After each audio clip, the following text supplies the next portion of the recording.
কসবাকাণ্ডে রাজ্য সরকার ও পুলিশের ভূমিকায় অসন্তুষ্ট বিজেপির মুখপাত্র শ্রমিক ভট্টাচার্য। তৃণমূল কংগ্রেস দলে বর্তমানে দুষ্কৃতীরাই প্রাধান্য পাচ্ছে বলে অভিযোগ করেন তিনি। তৃণমূল যতক্ষণ ক্ষমতায় আছে এ ধরনের ঘটনা বন্ধ করা যাবে না। এটাকে সামাজিক ব্যাধি বলে একটা সরকার দায়মুক্ত হতে পারে না। ভারতবর্ষে এমন কোনো সরকার নেই যে এটা গ্যারান্টি দিয়ে বলতে পারে যে কোথাও কোনো ধর্ষণ হবে না।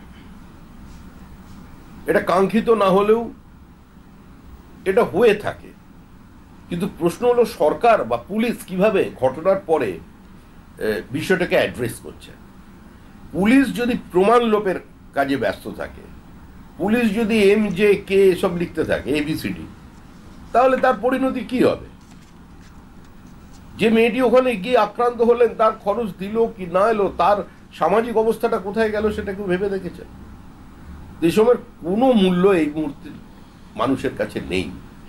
জনমনে এটা প্রতিষ্ঠিত যে তৃণমূল নিজেদের দলটাকে দুষ্কৃতীদের দল বানিয়ে ফেলেছে এবং তাদেরই এই দলে আধিপত্য আছে, তারাই এই দলকে নিয়ন্ত্রণ করবে। কারণ তারা বুথ দখল করতে পারে, বুথে লিড দিতে পারে, যে কোনো স্বশাসিত সংস্থায় দলের একাধিপত্য প্রতিষ্ঠা করতে পারে এবং যে কোনো গণতান্ত্রিক ব্যবস্থাকে বাজেয়াপ্ত করতে পারে।